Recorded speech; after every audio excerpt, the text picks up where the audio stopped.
Saurabh, and you're listening to my favorite talk show, The Weekly Show with Aditya. This is episode 165 on the 5th of February 2020.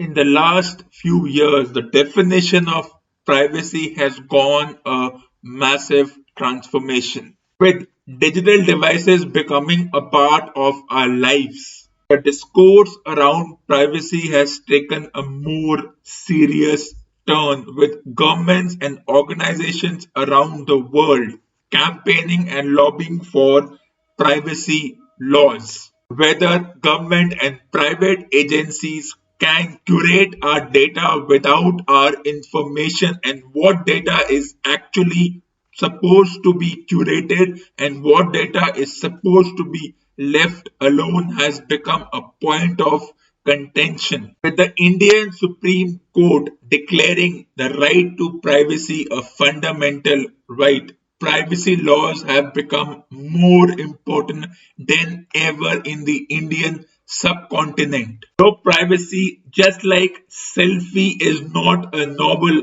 concept, one looks at the history of how our data was curated by various agencies, government or private. Our data was always there in the open, but as individuals, we never bothered about it because it was not going to be auctioned or put it out on the public domain. But with digital devices coming across, the data is being spread like a virus, and more than a human virus, the privacy virus is also spreading to individuals. So let's take a look at this entity called privacy. Even before the advent of digital devices and human beings taking digital devices, the same way one consumes food, as a human civilization, we were never private. We never had private moments. Before the advent of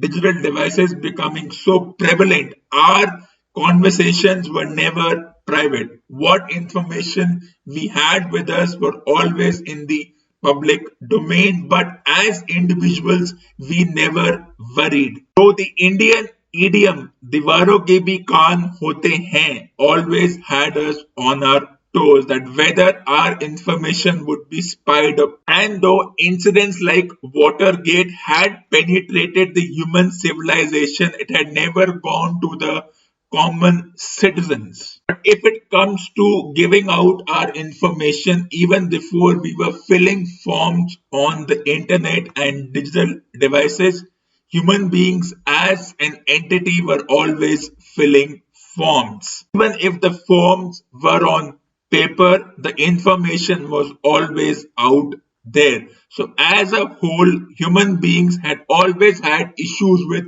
our private data being compromised and being sold to private organizations who would misuse it. Weren't you receiving telemarketing calls even before the internet? We always did that, didn't we? Where did these organizations get your information? They were out there. Information was always being auctioned off, though we were never bothered. And why are we bothered now? It's more psychosomatic. The only difference is that today we have to do things like reset our privacy settings.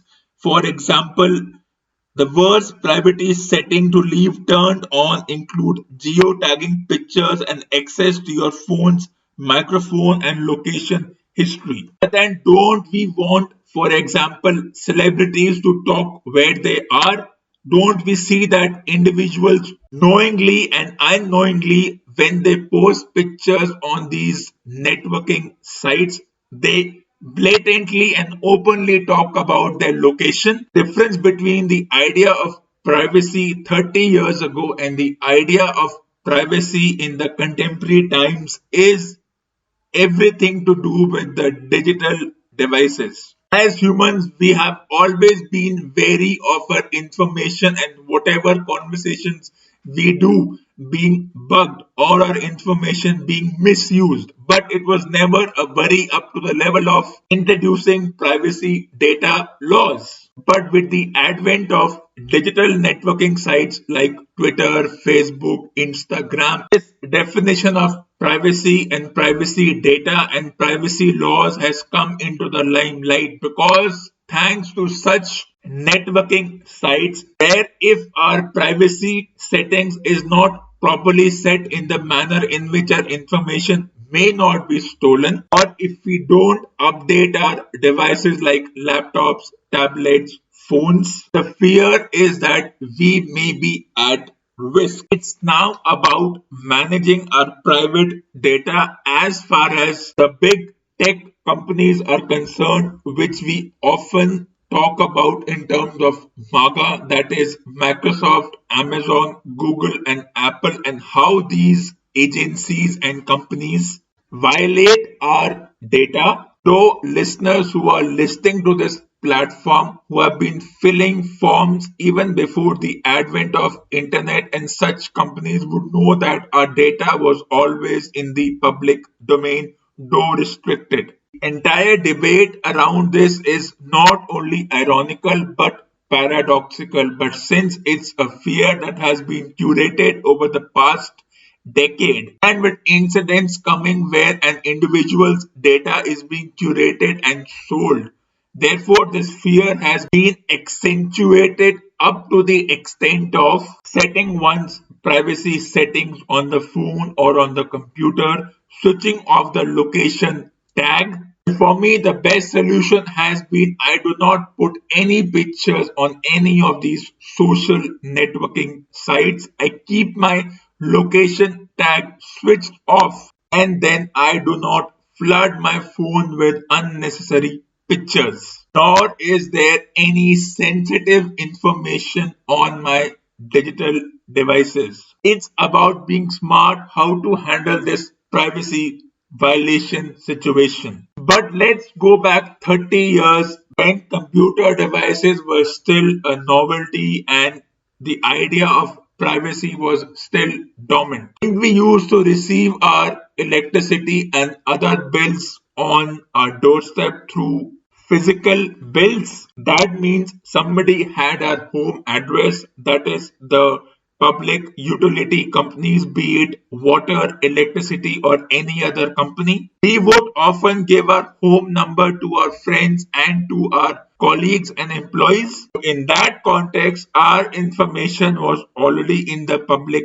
domain. Information which we fear so much about getting across the public domain is the same information which we used to give happily 30 years ago. Thanks to artificial intelligence and all these big tech companies and the psyche created around the definition of data, situation where these tech companies remember every search we perform, every YouTube video we watch, and Google Maps keeps a log of everywhere we go. This thing can work for us and against us. It is up to the humans instead of being terrified of our data being made public. Let's curate this in such a manner that even if our data is public, it doesn't affect us in a negative manner. For example, the entire world uses Google Maps. Before that, we used physical maps. So maps were always being used. The only difference between a Google map and a physical map is that one is physical, the other one is virtual. And if Google or these maps does remember the location of everywhere we go, so why are we so hesitant about it? Why this fear over such trivial situations? Trust works both ways. Let's use Google Maps only when we have to go to an unknown place, as far as remember the route of the location we go as much as possible. And even if we don't, it's not as if it's the end of the world. One has to balance this idea of what privacy means and what is the definition of using digital devices. We do have an option to limit the data which everybody can see, and let's do that. First important step is how we use our photos. If we don't want our photos to go public, the first thing is don't click photos and don't put it on the public domain. In terms of photo, go old school. Click photos on digital cameras and then go to a shop where they can take out the physical copies. Once this happens, our phone will be free of taking photos. This habit of taking photos of each and everything and then crying about the photos being made public is like the story of the shepherd and sheep. If you remember, we cannot cry over spilt milk when we willingly put our photos online, especially on sites like Instagram, and then go into this seizure about how our information is being abused. If your information wasn't put online in the first place, and when I say information, for this moment I say your photos, then one wouldn't say that the photos are being misused. There is no obligation to put one's photos on the public domain. And if an individual or individuals willingly put their photos on the public domain, and if those photos get some result in those individuals being trolled or abused online, then they cannot go back. Then it's their fault. They deserve to be trolled. There is this unexpected expectation from celebrities that they will tell us about all their activities, even if it's a private activity. And these celebrities, be it sports person, be it actors or any other domain, they love talking about it. They love boasting about it. And then when they are hounded by the media or the paparazzi or some fanatics who come and disturb their private moments, then it cannot be a moment of concern. These individuals have allowed these people to come and disturb them by virtue of making their location public. Be it the 70s, 80s, 90s, 2010, 2020s, or whatever is going to happen in the future, our data is in our hands. Forget Google for now. Concentrate on Facebook and Twitter. Don't put your information over there. Let your Facebook profile, for example, be blank. Don't put photos and then don't cry about spilt milk if your information is misused. It's a straightforward and a simple situation. Our data, be it anonymous or be it that goes public, is in our hands. Irrespective of the era in which we are, irrespective of the penetration of technology and how technology changes this very definition. For a while, ignore the climate activists and whatever information you have, keep a hard copy of the same along with the digital copy. One cannot worry about data theft because theft is something which has been going on for so many years, be it a private collection which are taken physically from our homes or be it data which is stolen from the digital sites. Why are we worried about this now? Haven't individuals been using emails as a source of communication for the last 20 to 25 years? It's partially our fault and partially the fault and the policies of these organizations. Like a fish is baited when there is food on the hook, the same way individuals have been baited by sites like Instagram, Twitter, and Facebook, where we willingly, I repeat, willingly put our information online and then cry like the shepherd cried about the wolf. It's about being smart.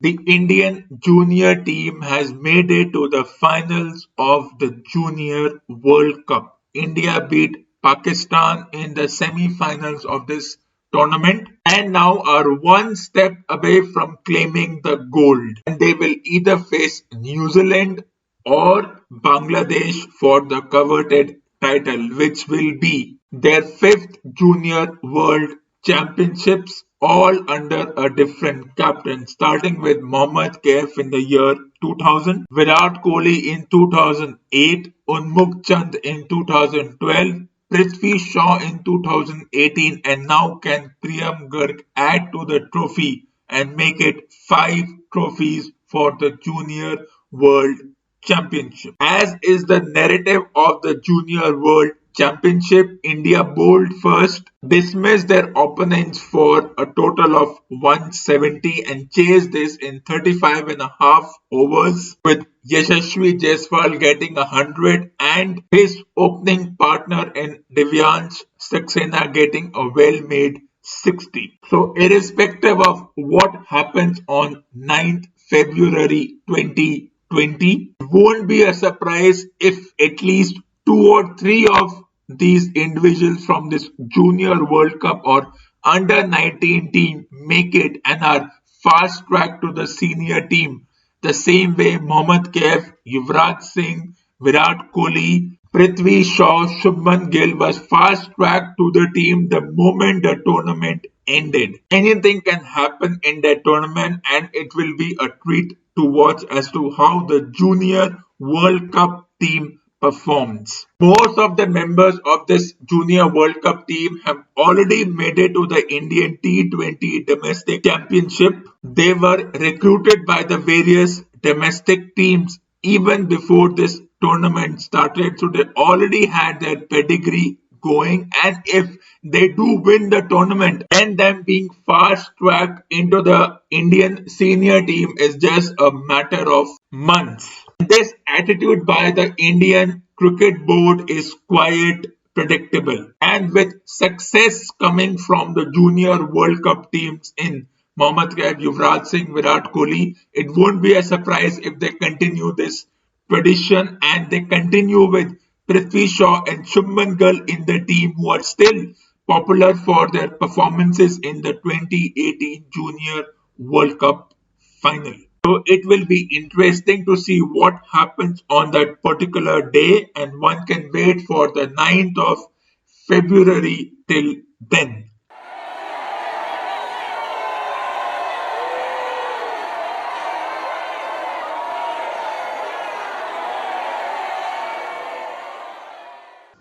Drew McIntyre, who was poised to face Brock Lesnar at WrestleMania a couple of months from now, will have to wait for the result of the Super SmackDown match between Brock Lesnar and Ricochet. How did this come about? Ricochet beat Bobby Lashley and Seth Rollins to win the triple threat match for a coveted title opportunity and main eventing WrestleMania.